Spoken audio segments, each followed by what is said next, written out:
ऋषिमुनियों की पावन धरती, देश धर्म का नाता है। कहते सारे लोग यही है, वो हमारी माता है।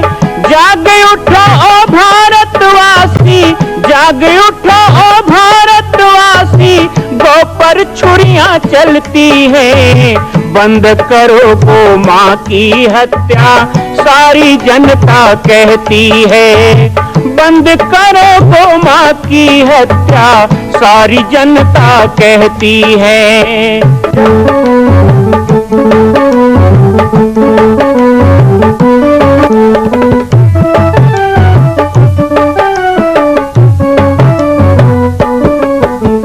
जगह जगह पर बूचड़ खाना, लाखों गौएं कटती हैं। किसे सुनाए व्यथा हमारी, नैना नीर बहाती है। रक्षा करना गौ माता की, रक्षा करना गौ माता की, गीता ज्ञान सिखाती है। बंद करो गौ माँ की हत्या, सारी जनता कहती है। बंद करो गौ माँ की हत्या, सारी जनता कहती है। जय श्री राम, जय गौ माता, जय गोपाल। स्वागत है आप सभी का भारत के हृदय स्थल छत्तीसगढ़ प्रांत में मां कौशल्या धाम जिला बालोद में विगत 18 वर्षों से बन रहे इस विशाल दिव्य भव्य मंदिर का निर्माण। विश्व के अंदर भगवान राम के लाखों मंदिर हैं। अब अयोध्या में भी रामलला विराजित हो चुके हैं, लेकिन छत्तीसगढ़ की बेटी मां कौशल्या जो राम की माता हैं, उनका एक भी मंदिर पूरे विश्व में नहीं। इसीलिए यह विशाल तीर्थ का निर्माण विगत वर्षों से चल रहा है बालोद जिला छत्तीसगढ़ में। 25 करोड़ की लागत से बनने वाला 108 फीट ऊंचा, 65 फीट चौड़ाई और 136 फीट लंबाई का राजस्थान के ठोस पत्थरों से बनने वाला यह मंदिर हजारों वर्ष तक भारत में 5वें धाम कौशल्या धाम के रूप में स्थापित रहेगा। 3 तल के इस मंदिर में प्रथम तल पर भगवान शिव, मध्य तल में गोद में रामलला को लेकर स्वर्ण सिंहासन में मां भगवती कौशल्या विराजित होंगी और तीसरे तल पर पंचमुखी हनुमान। इसके अलावा सामाजिक समरसता को समर्पित यह मंदिर सनातन हिंदू धर्म के समस्त देवी देवताओं महापुरुषों की मूर्तियों से सुसज्जित होगा। आप सब एक एक मूर्ति का संकल्प भी इस मंदिर के लिए कर सकते हैं। ध्यान रखिएगा, यह अवसर बार बार नहीं मिलेगा, क्योंकि 2026 में मां कौशल्या का दिव्य भव्य धाम स्थापित हो जाएगा। मां कौशल्या विराजित हो जाएगी। एक बार पुनः आप सबको निवेदन करूंगा, आइए, जुड़िए और सबको जोड़िए इस विशाल तीर्थ के निर्माण में। मैं राम बालक दास महात्यागी आप सभी को आह्वान करता हूं, संपूर्ण प्रदेश एवं देशवासियों को, कि जिस तरह रामलला के दिव्य भव्य मंदिर के लिए आप सब ने मुक्त हस्त से दान दिया है, इसी तरह मां कौशल्या के एकमात्र विश्व के प्रथम धाम के निर्माण में आप सभी मुक्त हस्त से दान दें। यह दान 3 आहुति के रूप में लिया जा रहा है। हम 1100, 1700, 5100, 11,000, 21,000, 1 लाख, उससे भी अधिक जो भी राशि करना चाहें 2025 और 26 के अंतर्गत 3 बार देने का संकल्प लेंगे।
धर्म की, अधर्म का, प्राणियों में, विश्व का, गौ हत्या, हर हर महादेव।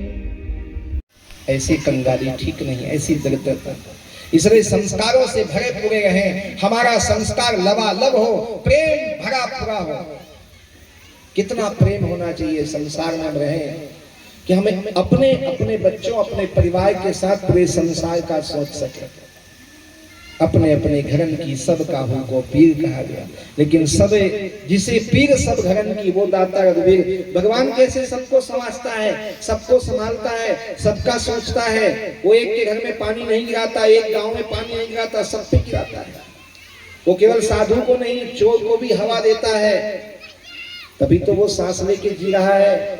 हम अपने में लगे हैं, ये मेरा है, ये मैं हूं, तो मैं और मेरा छोड़कर यदि अपनी संस्कृति में प्रेम भाव से भरपूर होकर सबके बारे में सोचने लग जाए ना, और ऐसे संस्कारों से समृद्ध रहें, तो वही संस्कार हमको समृद्ध बनाएगा, धनवान बनाएगा। हमारे 5 संस्कार की बात मैंने कही है, और ये 5 संस्कार किसी ग्रंथ पुराण में सीखने का नहीं है। और इसके लिए भी कोई हमको भटकाए तो भटकना नहीं है, भटक जाते हैं। तुलसी जी की पूजा करना छोड़ दिया है, लेकिन कोई कहेगा यहाँ जा पूजा को, वहां जाके तो करते हैं। नए नए पंथ और नई नई बातों को सुन सुन करके उन्हीं लोगों की बातों में वैसे वैसे मंत्र जप रहे हैं। कई लोग तो राम नाम सत्य कहना छोड़ दिए, पता नहीं उनको कोई नया मंत्र मिल गया है। कोई मर जाए तो निकलते थे 4 लोग, राम नाम सत्य है, सत्य ही। वो लोग राम नाम सत्य नहीं बोलते। कई लोग तो माँ बाप के पाँव नहीं छूते, पति पत्नी में भी पाँव छूना बंद हो गया। कितनी कितनी गिरेंगे, कितनी स्थिति खराब हो।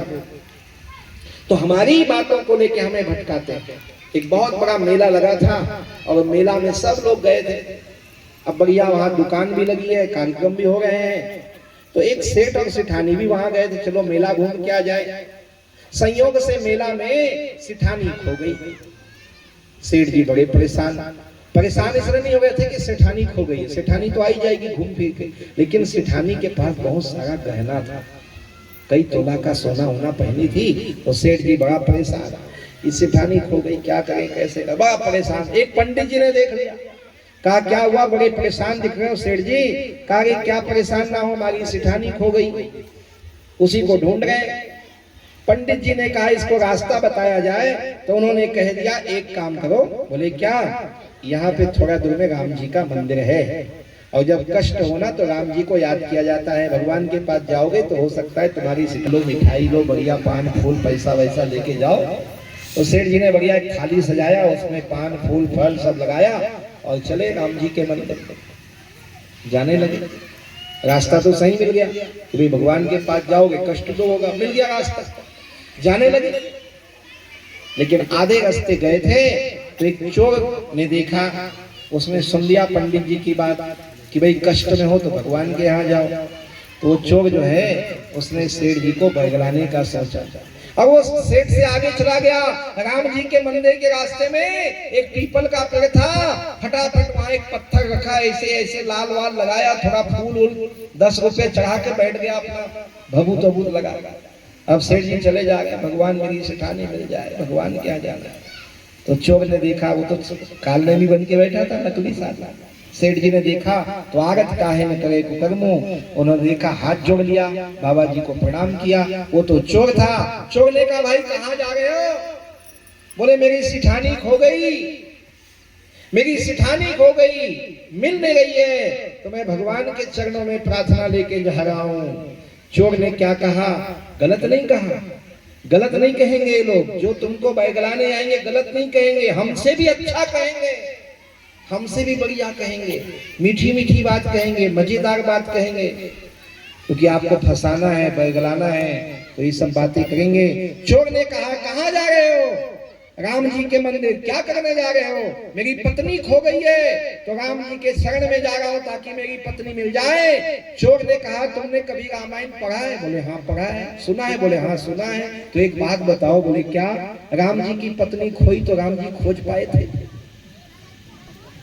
सेठ का दिमाग घूम गया, बात तो सही है। तो बोले तुम जा तो सही रहे हो, पर पता गलत बता दिया गया।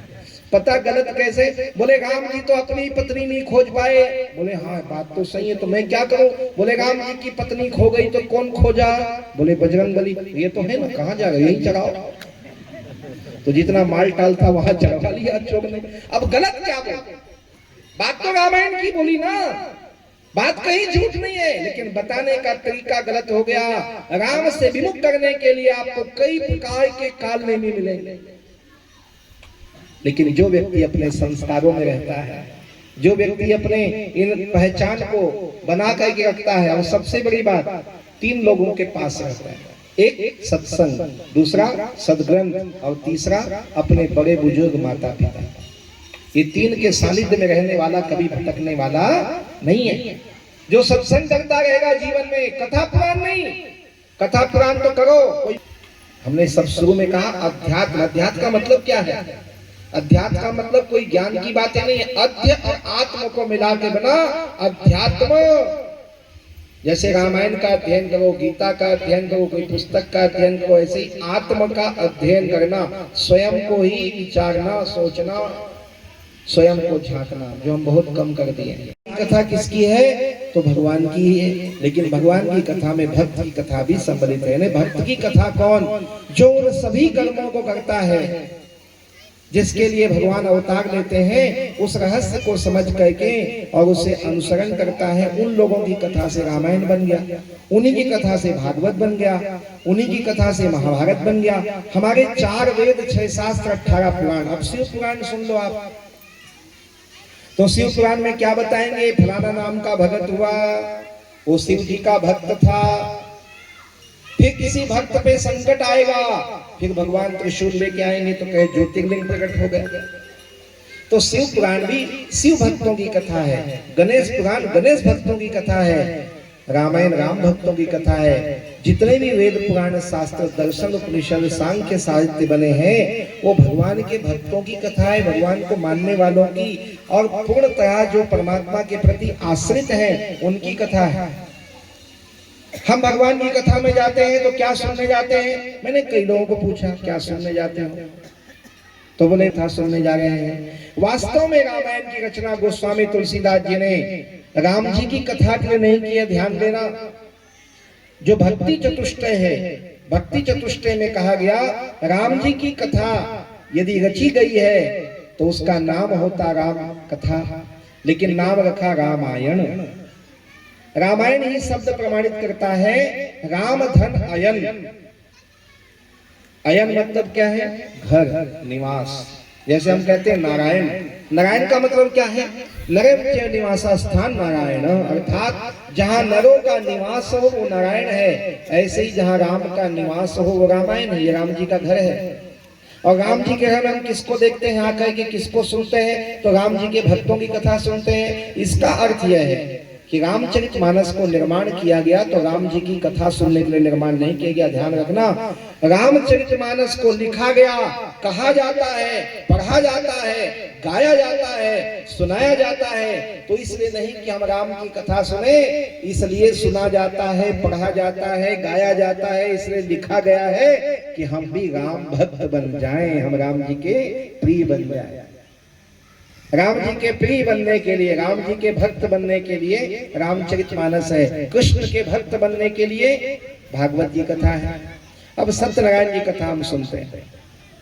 हमारे महाराज जी बैठे हैं, हमारे गांव में कोई भी मंगल उत्सव होता है, शादी हो गया और कुछ हो गया, तो जैसे छठी में रामायण करते हैं, आजकल करते हैं कि नहीं करते?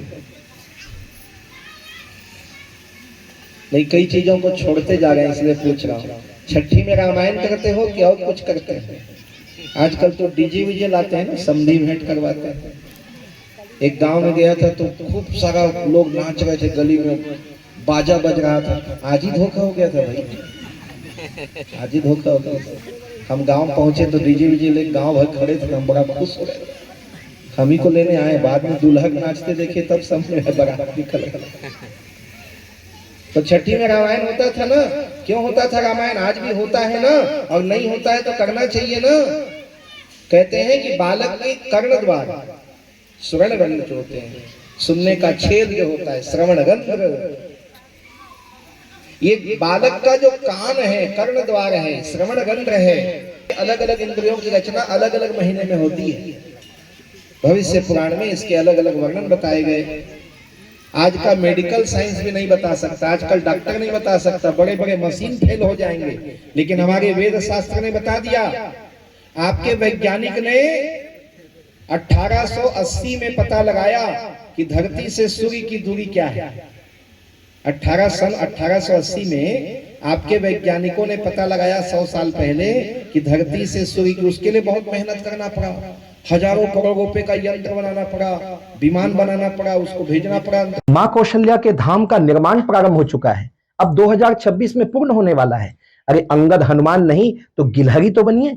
एक छोटा सा संकल्प आप अपने मां भगवती के लिए नहीं कर सकते हैं? यदि आप राम भक्त हैं तो मैं चाहूंगा कि मां कौशल्या के धाम के निर्माण के लिए आप अपने जीवन का एक अंश जरूर समर्पित करें। आइए हमारे नीचे चल रहे व्हाट्सएप नंबर और अकाउंट डिटेल पर संपर्क करके अपने जीवन का एक अंश लगाकर आप भी पुण्य के भागी बने। मैं राम बालक दास महात्यागी, मां कौशल्या धाम, जिला बालोद, छत्तीसगढ़ से। मां कौशल्या की पावन जन्मभूमि छत्तीसगढ़ प्रांत में बालोद जिला में स्थित है श्री सर्वसिद्ध शक्तिपीठ जामड़ी पाटेश्वर धाम। परम पूज्य सद्गुरुदेव राजयोगी बाबा जी की तपस्थली श्री पाटेश्वर धाम और विश्व के अद्वितीय मां कौशल्या जन्मभूमि मंदिर निर्माण का दर्शन करने और इसी प्रकार समसामयिक विषयों पर अपना ज्ञान वर्धन करने के लिए और 10,000 गायों के लिए बनने वाले श्री हनुमान नंदीशाला गो अभ्यारण्य का समाचार प्राप्त करने के लिए आप सभी देखते रहें YouTube चैनल पर, और हमारे चैनल को आप सभी सब्सक्राइब करें, घंटी का बटन दबाएं ताकि आप सूचनाओं से जुड़े रह सकें। जय श्री राम, जय गौ माता, जय गोपाल।